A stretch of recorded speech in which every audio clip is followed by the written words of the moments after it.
Room 1313. In the city, a thick mist muffled sounds of the hectic world. Daniel Gray was a young investigative journalist with sharp blue eyes and tight shoulders that were tensed up because he was seated hunched over his desk in a modest apartment. His laptop screen was faintly glimmering since his story, an expose on urban legends, was a dead end. As if anticipating this, his phone suddenly buzzed. It was a text message from an unknown number. Room 1313, the Grand Rosewood Hotel. Midnight. Come alone. The words ran shivers down Daniel's spine. He had read of the Grand Rosewood Hotel in his research, a relic from the 19th century known for unexplained disappearances and ghostly rumors. People said it was cursed, and at its center were the legends surrounding infamous Room 1313. The instinct in him shouted caution. The journalist, however, could not let it go. So he wore his coat and carried his notebook and went out into that wet, foggy night. The Grand Rosewood loomed like a shadow in the mist, its Gothic architecture both magnificent and menacing. Gargoyle statues adorned its corners, their stony gazes seemingly alive. Daniel hesitated at the entrance, where a faint golden glow seeped through the frosted glass doors. As he pushed the doors open, a wave of cold air greeted him. The lobby was eerie and empty, except for a grand chandelier flickering as if haunted by unseen forces. An antique reception desk stood at the far end, its surface polished, yet oddly untouched by time. "Can I help you?" a voice rasped. Daniel turned to see an old man in a bellhop uniform materialize from the shadows. His face was gaunt, and his eyes seemed too pale, almost translucent. "I'm here for room 1313, Daniel said, his voice steadier than he felt. The man studied him for a moment before nodding slowly. "The elevator is down the hall. It's waiting for you." The corridor was dimly lit, the walls lined with faded paintings of landscapes that felt unnervingly alive. Daniel reached the elevator, an ancient contraption with iron bars and brass buttons. As he stepped in, the doors groaned shut behind him. The panel had an extra button that shouldn't exist. 13. Daniel's finger was hesitant as he pushed the button.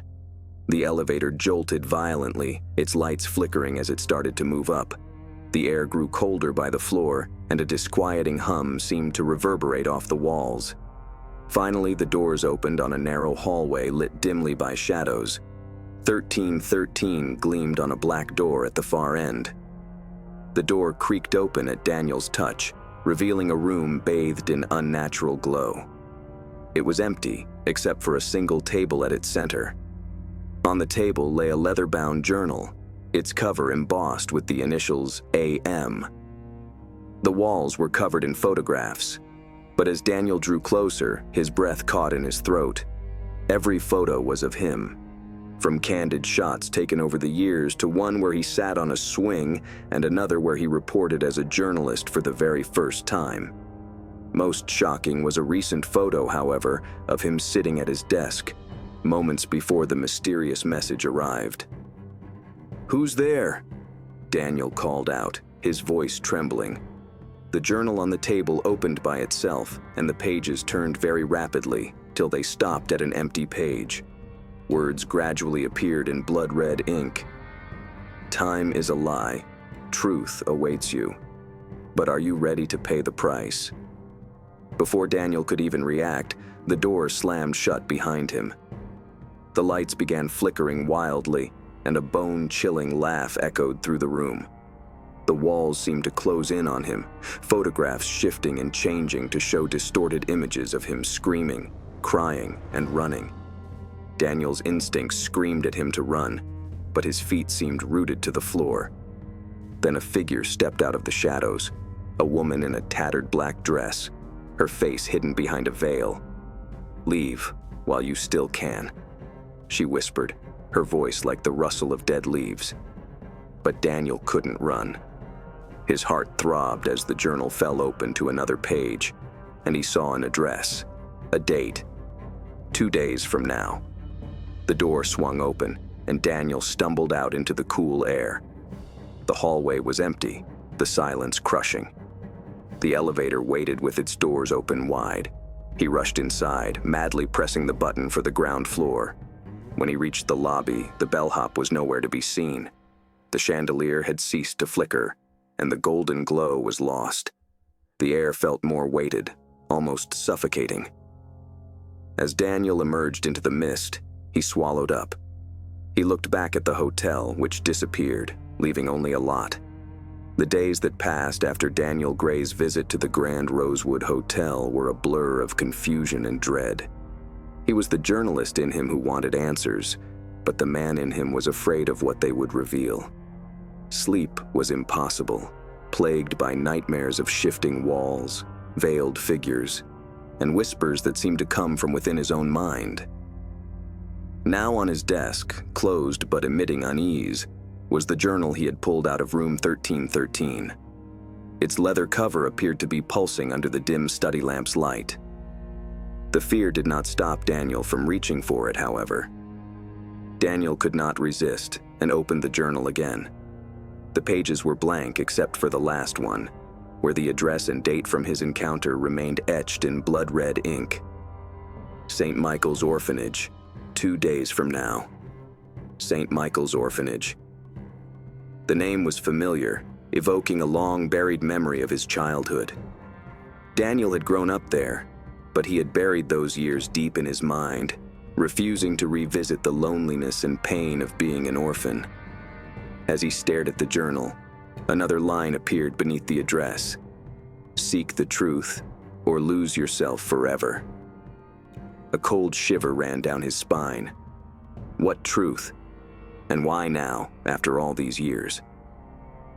On the day mentioned in the journal, Daniel found himself standing outside the decrepit remains of St. Michael's Orphanage. Once a haven for abandoned children, it was now a crumbling relic of neglect. The iron gates were rusted, and the sign hung crookedly, swaying in the chill breeze. As he pushed open the gates, they groaned like a wounded animal. The overgrown garden was a maze of tangled weeds, and the building itself loomed like a sleeping beast.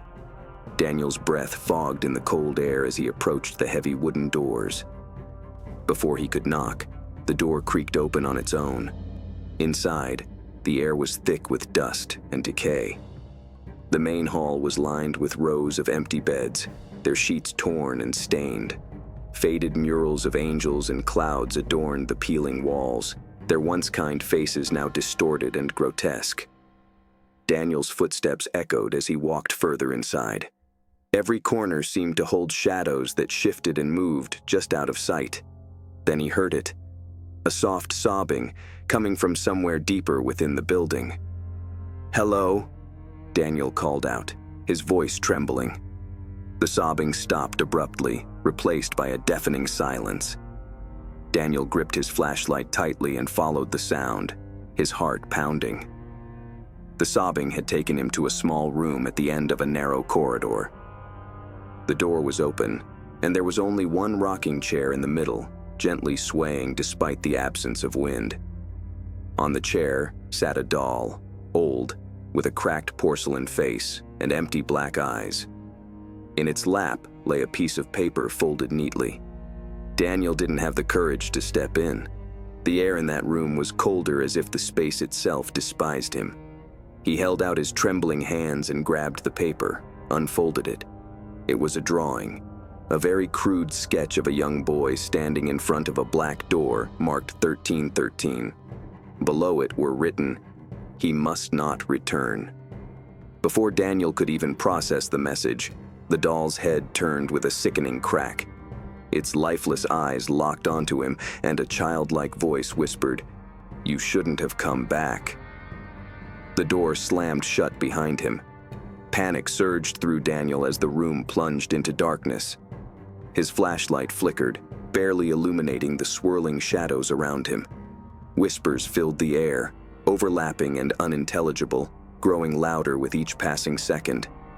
He fumbled for the doorknob, but it wouldn't budge. The shadows began to take form, elongating into twisted humanoid figures. Their hollow eyes glowed faintly, and their mouths moved in silent screams. "Leave!" a voice boomed, shaking the very walls of the room. Summoning up every shred of courage, Daniel closed his eyes and thumped his shoulder into the door. It opened and he staggered through it into the hallway, gasping for air. The shadows receded, but still remained, suffocating and weighing on him like an oppressive mantle. As Daniel walked towards the exit, he saw a figure standing at the end of the hall. She was a young girl, her hair in pigtails, wearing a tattered dress. She looked familiar, but Daniel couldn't place her face. "You have to stop him," she said, her voice clear and urgent. "Stop who?" Daniel asked, his voice hoarse. She pointed to the journal in his hand. "The answers are in there, but be careful. The truth will cost you more than you're willing to pay." Before Daniel could say anything, the girl was gone, leaving behind only a faint echo of her voice. Back in his apartment, Daniel pored over the journal, desperate for answers. As he flipped through the pages, more text appeared. "He is waiting for you in the place it all began. Room 1313 holds the key." The words sent a chill through him. What did the orphanage have to do with room 1313? And who was he? The more he read, the clearer it became that this wasn't just a story. It was his story. Every entry in the journal seemed to reference moments from his past, things he had forgotten or chosen to ignore. As the clock struck midnight, Daniel felt a strange compulsion to return to the Grand Rosewood Hotel. The journal seemed to pulse in his hands, urging him to continue the journey he had started. But deep down, he knew this wasn't just about uncovering the truth. It was about survival. The Grand Rosewood Hotel stood like a dark sentinel in the misty night. Its Gothic spires seemed sharper than before, piercing low-hanging clouds. Daniel Gray stood at its entrance once more, his pulse quickening. The journal in his hands felt heavier with every step he took.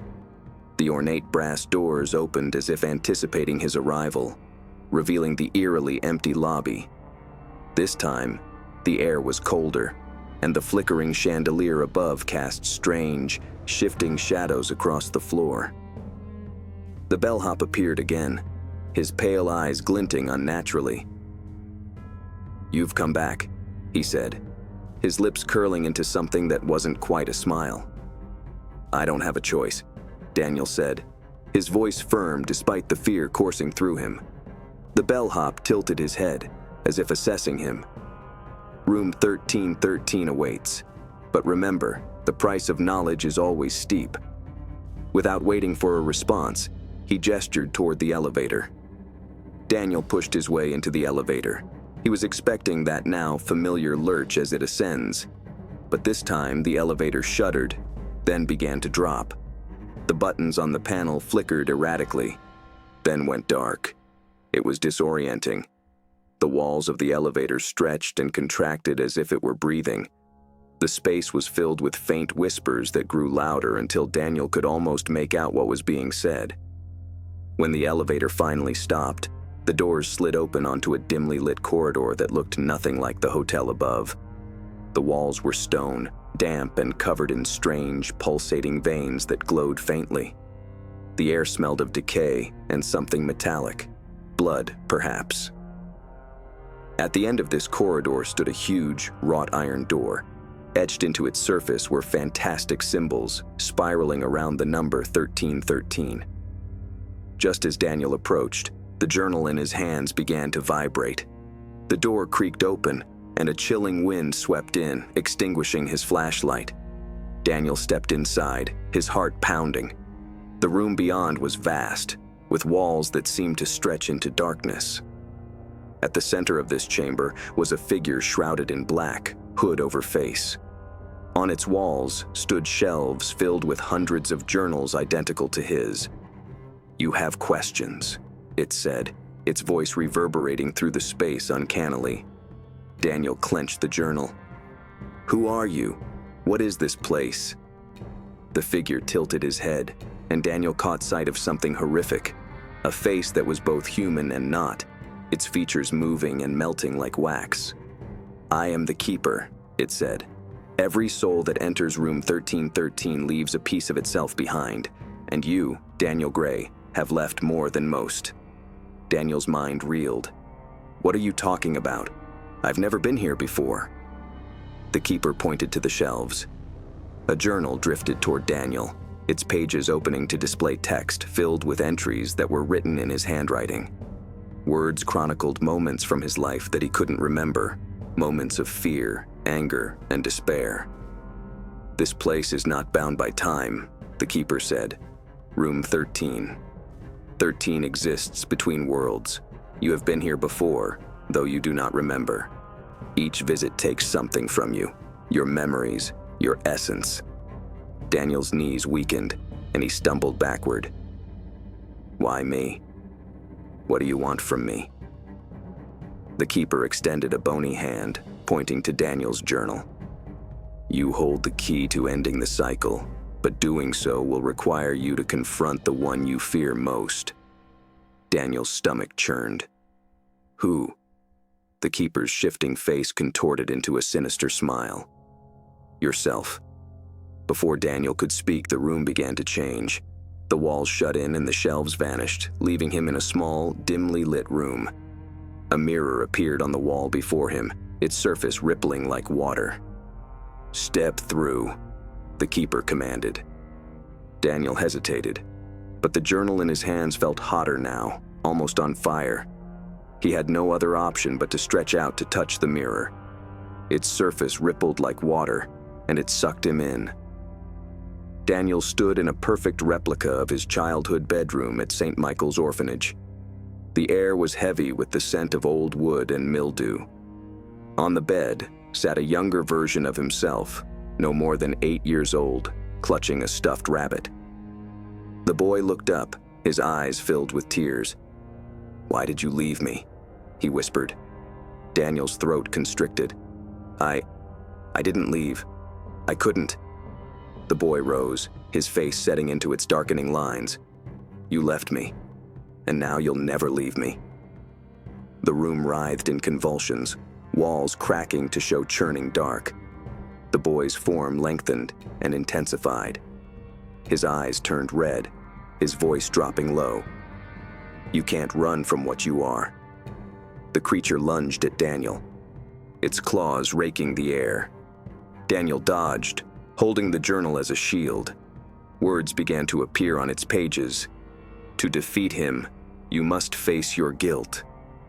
Daniel closed his eyes, forcing himself to confront the memories he had suppressed. The loneliness, the anger, and the fear of being abandoned at the orphanage. He had blamed everyone but himself for the pain he endured, but now he realized the truth. "I'm sorry," Daniel whispered, tears streaming down his face. "I'm sorry for abandoning you, for abandoning myself." The creature stopped, its form wavering. The red glow in its eyes dimmed, and it let out a guttural scream before dissolving into shadows. The room returned to normal, and Daniel found himself back in the vast chamber with the keeper. The journals on the shelves began to glow softly, their light illuminating the darkness. "You have taken the first step," the keeper said, "but this is far from the journey's end. The truth is deeper yet." Just before Daniel could speak a word, the journal in his hands opened and a new message appeared inside. "Return to the orphanage. The final piece awaits." The night was foggy, and the orphanage towered up there like some vigil over forgotten secrets. An unobtrusive screen where Daniel Gray stood once more, journal in clenched, shaking hand. The final words of the keeper came back to haunt him. "The truth lies deeper still." Long a place of sorrow, tonight St. Michael's Orphanage was alive, an entity breathing, watching, waiting. Daniel paused before opening the gates. The hinges protested with a screech, and the weeds seemed to clutch at his feet as he pushed his way toward the entrance. Once again, the door creaked open all by itself. Inside, the air was more oppressive, almost as if it were saturated with the weight of fear. The long hall stretched before him, but now it seemed altered in some way. The walls seemed darker, and there was a sense that whispers seeped from cracks, their murmurs increasing as he stepped deeper into the building. The journal began to vibrate in his hands, and its pages turned wildly. When it stopped, new words were there. Beneath the orphanage lies the truth. Follow the path of shadows. Daniel's heart raced as he scanned the hall. A faint glow emanated from the floor, leading toward the orphanage's decrepit chapel. The chapel had always been a place of uneasy silence, its towering crucifix casting elongated shadows in the flickering candlelight. The glow ended at the altar, the floorboards appearing different, newer, as if they'd been replaced long after everything else had rotted. He knelt down, pulling the boards away. Below was a narrow staircase, curving down into darkness. The air from the well came up, damp and chilly, and there was a metallic hint in it. Taking his breath, Daniel moved forward. The staircase led to a sprawling network of tunnels carved into the earth. The walls were rough and damp, pulsating faintly as if alive. Strange symbols were etched into the stone, glowing faintly with a sickly green light. As Daniel ventured deeper, the whispers grew louder, forming words that echoed around him. "You should have stayed away. It's too late now. He's waiting." It led into a huge chamber, and there at its center stood a circular pit. Jagged rocks lined the pit's edge. A red glow pulsed out of it like a heartbeat. Daniel approached the pit's edge with caution. He looked into the abyss and saw nothing but endless voids, darkness so tangible that he could feel it. The journal weighed heavier in his hands, its pages turning to reveal another message. Offer what was taken. Only then will the truth be revealed. He didn't understand. Offer what? He whispered, his voice shaking. The shadows coalesced around him into a figure, tall, cloaked, and faceless. Its presence was oppressive and filled the chamber with silence like a weight. "You know what must be done," it said in a voice that came from everywhere and nowhere. Daniel's mind went running. What was taken? What could he offer? The figure extended a skeletal hand, and the journal was torn from Daniel's grasp, floating between them. Its pages flipped by rapidly, revealing a final message. "Your memories are the key. Your guilt is the lock. Surrender, or remain lost forever." Daniel fell onto his knees. The burden of his past crashed against him. He remembered every single thing he had sought to forget, from how he was left at that orphanage to all of his failures and fears, which he was not willing to remember anymore. "No," he said faintly. "I lost too much." The figure bellowed out, "To reclaim what was taken, you have to give freely. Then you shall be complete." With trembling hands, Daniel reached into his mind and visualized the memories that he had buried. It was unbearable, but he forced himself to confront the pain. As he did, the pit began to glow brighter, its light illuminating the chamber. The shadows receded and revealed a door at the bottom of the pit. It was identical to room 1313's door, with its surface etched in symbols that glowed. The journal floated back to Daniel's hands, whose cover now glowed faintly. "You have taken the first step," the figure said. "But the final truth lies beyond that door. Are you prepared to face it?" Daniel nodded, his resolve firm despite the fear gnawing at him. He descended into the pit, the glowing door growing larger with each step. As he reached it, the door creaked open, revealing a blinding white light. Steeling himself, Daniel stepped through. The blinding light receded as Daniel stepped through the glowing door, leaving him in a vast, colorless void. The air here was cold, pressing against his skin like icy hands. The ground beneath his feet was smooth and reflective, like polished glass, yet it showed no reflection of him. And then, before him stood a figure, a perfect duplicate of Daniel himself. The eyes were hollow and emotionless, the expression devoid of life. He just stood there, frozen in place, watching Daniel with an intensity that made his very bones chill. "Who are you?" Daniel asked, his voice shaking but determined. The figure cocked its head. It was awkwardly unnatural, the way the movement flowed with jerks. "I am you," it said in a distorted echo of Daniel's own voice. "And I am not. I am what you left behind. I am what you feared to face." As the words echoed, the emptiness around them shifted. Images from Daniel's life emerged in the air like broken fragments of memory. Days at the orphanage, loneliness, anger, and fear. He saw himself as a child, crying alone in the dark. He saw the faces of those who had hurt him and those he had hurt in return. "You've lived your life in flight," the double said, stepping closer. "From your past, from your guilt, from the truth of who you are." "I faced it," Daniel shouted, holding the journal to his chest. "I faced everything this place has thrown at me." The hollow eyes bored into him like two empty shafts of a tunnel. "Not everything. There is one truth you've yet to confront. One final secret." The void darkened, and the familiar voice of the keeper echoed from the shadows.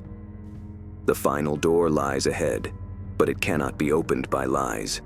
Only the truth will set you free." In front of Daniel stood another door.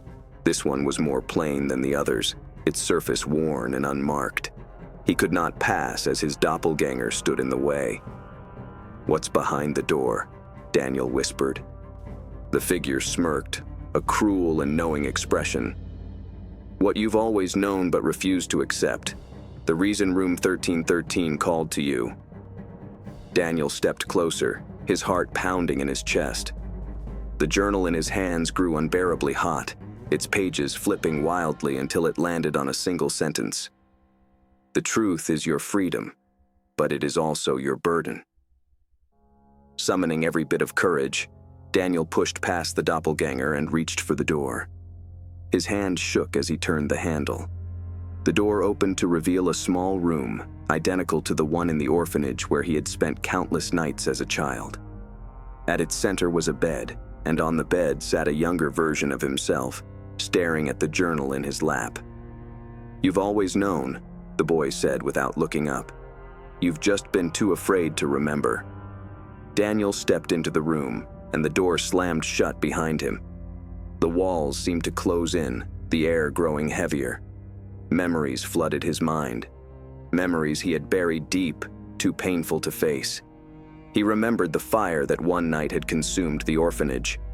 He remembered the screams of the other children, the blinding heat, and the suffocating smoke. But above all, he remembered the figure he had seen in the flames, a dark, shadowy entity with glowing red eyes. "You summoned it," the boy said, his voice with both accusation and sorrow in it. "In your rage, in your loneliness, you called it, and it came for you." Daniel shook his head, wiping at his face, tears spilling down. "I didn't mean to. He was just a child when he did this. I didn't know what I was doing." The boy rises to his feet, and his gaze is piercing. "And you have been running from that ever since." The room grew darker, and the shadowy creature stepped out from the walls, its red eyes aglow with menace. It was bigger now, stronger, feeding off years of Daniel's guilt and fear. "You cannot get away from me," it hissed, the voice a cacophony of whispers. "You made me. I am a part of you." The journal in Daniel's hands burned brightly, its pages glowing with a brilliant white light. The words on the pages rearranged themselves, forming a single command. Face it. Accept it. Banish it. Daniel stood his ground, the journal radiating warmth and strength. "I created you," he said, his voice steady. "But you don't control me. Not anymore." The shadow lunged at him, its claws reaching for his throat. Daniel opened the journal, the light within it exploding outward. The entity screamed, its form writhing and contorting as the light consumed it. "Be gone!" Daniel shouted, pouring every ounce of his will into the journal. You have no power over me." The shadow let out one final, ear-piercing scream before disintegrating into nothingness. The room brightened, the oppressive darkness lifting. The younger version of Daniel smiled, his expression one of peace. "You've done it. You've set us free." The boy faded away, leaving behind only the journal, now pristine and unmarked. Daniel picked it up, feeling a sense of closure he had never known. The door opened again, this time revealing the lobby of the Grand Rosewood Hotel. The pale eyes of the bellhop glowed warmly for the first time. "Congratulations," he said. "Few make it this far." Daniel stepped out into the night with the weight of his past finally lifted. The Grand Rosewood Hotel faded behind him, leaving no trace of its existence.